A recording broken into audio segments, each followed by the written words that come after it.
Well boys, the Mansion DLC, A Safe House in the Hills, is finally out, and I must admit, this is the most excited I've been for a GTA Online DLC since the Dr. Dre contract DLC, and no, it's not because of the Gooner AI or the pet dog, although those are pretty cool. Also, with Michael's return, it's officially confirmed now that Ending C is 100% canon, because we already got Trevor with the OG Heist update, and Franklin with the contract. Anyway, I know why you guys are really here, and it's because you want to find out exactly how much money you can make with this new mission set, so I'll give you the big numbers up front. $525,000 in under an hour, guaranteed if you complete all 5 Avi Schwartzman missions, and then an extra $100,000 on top of that if you succeed at the Elite Challenge. And yes, there's also a secret mission involving Michael himself, and I'll explain how to unlock that later in this video. But first, let me tell you exactly how to start these Avi Schwartzman missions, because I've seen a lot of players confused on the matter, and there isn't actually a contact that you can call on your cell phone, and your Mansion computer doesn't have this mission list either.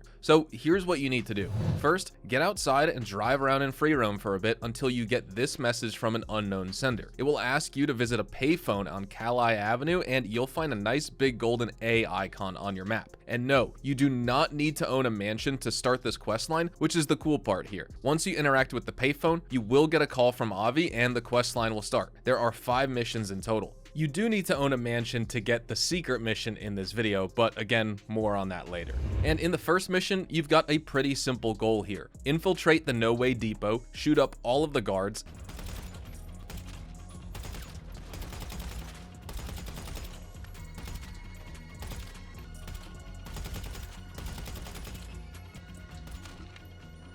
and hijack one of their self-driving taxis using a remote control terminal. Then you do the one thing that every GTA Online player does for free. Drive like a total moron and crash into stuff a lot, so people will start posting social media clips of No Way taxis going crazy on the street, thus tanking the company's PR and, in time, their stock prices as well. And there are 2 phases to this. First, you'll have to cause a bunch of damage out on the street driving one of these vehicles, and then in the second phase, Avi will ask you to use conveniently placed ramps to knock down a few No Way billboards. You'll also have to destroy a couple of No Way robo-taxis in phase 2 of this mission, which is very easy if you predict their path and smash into them either head-on or from behind at high speed. At the end of this mission, if you did it in hard mode, you'll get anywhere from $24,000 to $34,000, depending on how much time you take, because this is a contact mission. And I'll admit, that isn't a lot. But remember, any payment we get at this stage is just a bonus, because the first 4 missions are basically preps, and the main $625,000 paycheck is reserved for the finale. Fair warning though, this first mission is probably the most boring and time-consuming one of all 5 in the questline. It took me over 15 minutes on my first try before I realized that in the second phase, you can actually drive out of the remote control station, get in your own vehicle, and use sticky bombs to blow up the billboards and taxis instead of ramming the crappy robo-taxi into them.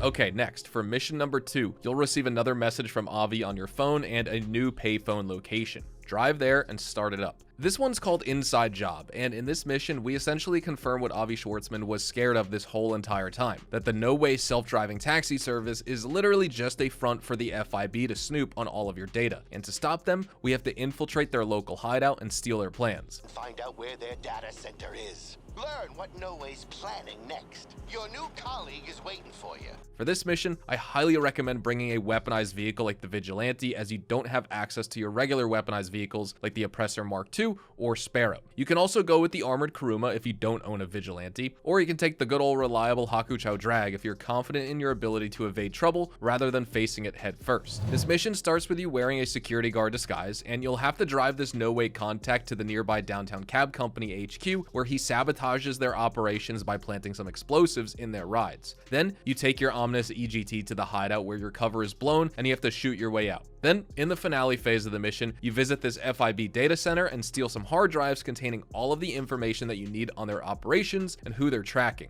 In total, this mission shouldn't take you more than 10 minutes, and if you don't see a cash reward at the end, not to worry, that's how it's designed. Other than the finale, there are only 2 missions that pay money in this questline, and we've already done one of them. Mission number 3 is called Tunnel Vision, and it's quite exciting because it takes you to a metro rail network underneath LSIA, where you discover that the No Way's plan to take over the world also involves self-driving trains. That's where they're going after driverless cars, and Avi's about to throw a wrench into their little scheme here by hijacking one of the trains and using it to ambush another train that's carrying a briefcase full of sensitive info on all of the local FIB field offices. This mission is honestly very easy in the first half, where you can just walk through entire waves of enemies with a minigun or even just a regular old rifle, and in the second phase, your goal is to drive out of the tunnels with one of these dirt bikes that Avi stashed for you, and there are enemies blocking your path along the way, but as long as you don't fall off the bike, you can muscle your way through these roadblocks just by spamming snacks. You don't even have to be accurate with your shooting. Mission number 4, trash talking, is a bit more nuanced. On this mission, if you take the loud and proud approach, you'll unnecessarily complicate things for yourself, as the game will slap an automatic 4-star wanted level on you and you'll have to shake off the police while driving around in this garbage truck, so just don't get caught. And here's how you do it. See, there are 3 no-way offices that you need to visit, and in each location you'll find some sensitive documents. The first 2 have them in specifically marked blue bags, which you can collect by distracting the guards. To distract them, find the fuse box and damage it, which will cause one of the guards to walk away from the sensitive documents. Then you can just walk in and grab the bags. However, when you arrive at the final location, Avi will tell you that the documents are inside the office, and to get them, you have to hack this keypad, which has a brand new Guide the Beam minigame that we've never seen before. It is really easy, just avoid the walls and guide the beam into the receiving end to complete the circuit. And if you don't want to raise the alarm at the 3rd office, make sure to damage this fuse box before you start hacking, because there's a camera planted right next to the console, and if you try to hack it, you'll immediately get caught. So take down the camera first, then go inside and steal the documents. After you exit the office, there's a FIB van that's trying to escape with some more sensitive info, but it is really slow, and even with your garbage truck, you can absolutely chase it down and take out the driver. At the end of mission 4, if you collected all of the regular trash bags in addition to the sensitive documents, you'll get up to a $10,000 maximum as a bonus, which means this mission and mission 1 are the only paid missions in the No Way Out questline, apart from the finale, of course.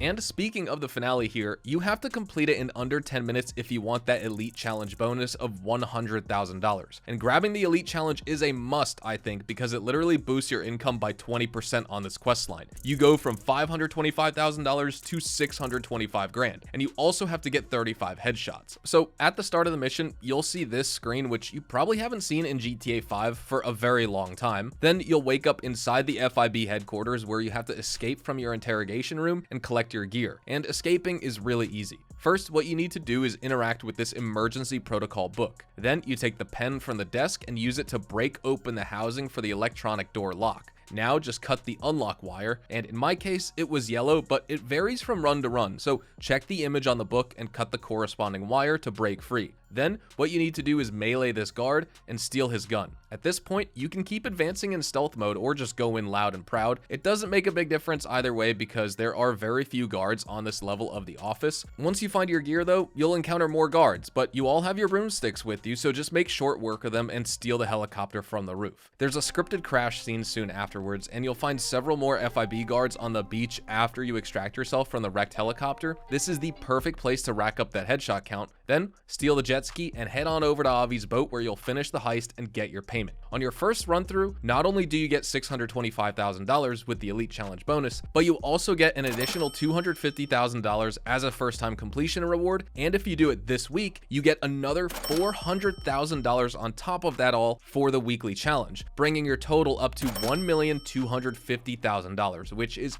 awesome for a heist that can be easily done in under 1 hour, with some practice of course. Also, this goes without saying, but always do the finale on hard mode for maximum money. Okay, now let's talk about money making. How much can you make with the Avi Schwartzman missions per hour after the first week honeymoon period has expired? Well, in my experience, about $625,000 per hour guaranteed if you take your time and land those 35 headshots in the finale. Now, that's not Kaio or Dr. Dre levels of cash per hour, but it's still very good for what's a nice collection of contact missions with very easy and simple objectives and relatively little enemy resistance, except for the finale. Also, you have to remember here that you don't need a property or a business purchase for these, and unlike Kaio, you can actually do the No Way Out mini heist solo every 48 minutes. The low cooldown and solid payout make it an excellent choice for both newcomers as well as grinders who want a new activity to supplement their other active grinding, like salvage yard robberies, the bail office bounties, auto shop contracts, garment factory FIB files, etc. I personally feel that the new No Way Out heist augments the Cluckenbell heist as well as the Oscar Guzman Flies Again questline really well, and in many ways it even surpasses Cluckenbell, at least from a money per hour standpoint.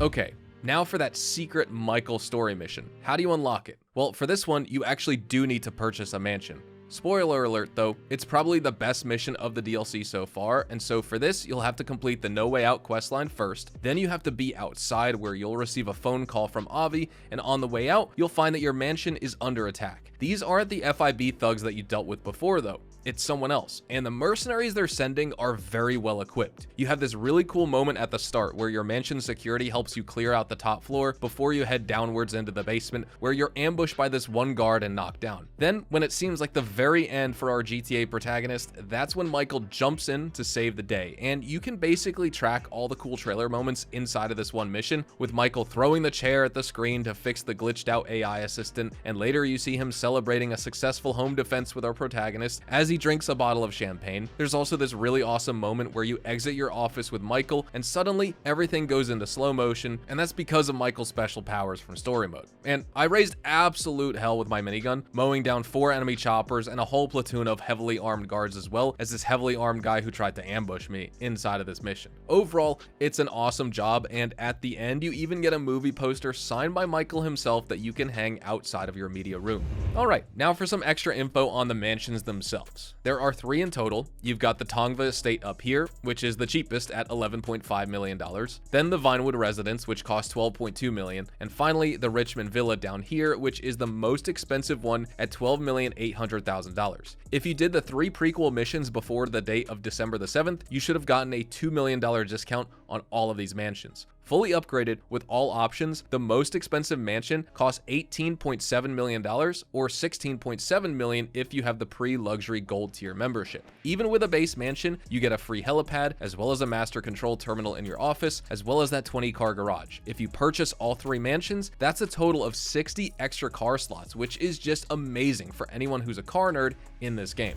Then you also have other really cool new features, like a production speed boost that can be applied to all your passive businesses, including the Acid Lab, which already has its own speed boost, so you can actually stack them on top of each other for huge production boosts. But I think the most efficient way to use it is with your bunker. So what you do is you activate the production boost on your Acid Lab, activate a production boost on your bunker, and you can still get to sell both at the same time for over $550,000 combined. Then you have the most powerful fast travel system in the entire game, which not only teleports you to any property or business of your choice, but even your service vehicles like the Avenger or Terabyte. And you also get an armory here, which is just like the one in your agency, so you can upgrade your weapons to Mark II variants, as well as buy armor and rebreathers, or even night vision from here. Then you have all these little mini games that give you various bonuses. For example, doing yoga boosts your running speed and stamina temporarily, hitting the gym and hitting the weights boosts your strength, but the most underrated upgrade of them all has to be the security upgrade, and here's why. If you already have the security upgrade for your bunker, or MC businesses, or your nightclub,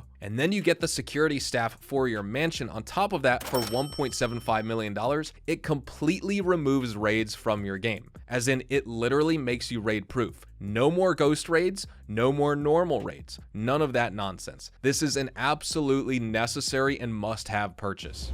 Anyways, I absolutely have to do a separate video covering all of the mansion specific features that released. This one was more of a money-making guide with some of the stuff thrown in at the end as a bonus, so let me know down in the comments if you'd like to see that video. Also, I'd love to know your thoughts on the new Heist as well as the Michael mission. By the way, there's also a first-time bonus of 500 grand for doing the Michael mission called Home Sweet Home, so you might want to grab that along with your first-time rewards for the No Way Out Heist. Anyways, thank you so much for watching. Don't forget to drop a like on this video if you found it informative. Subscribe to the channel if you are new and you want to see more GTA Online Mansions content just like this. Check me out over on Twitch, Twitter, and Instagram, specifically twitch.tv/hazardoushdtv. I'm probably live streaming right now by the time you're watching this video. And with all that being said, hope you guys have a fantastic day, and I'll see you guys in the next one. Adios, amigos.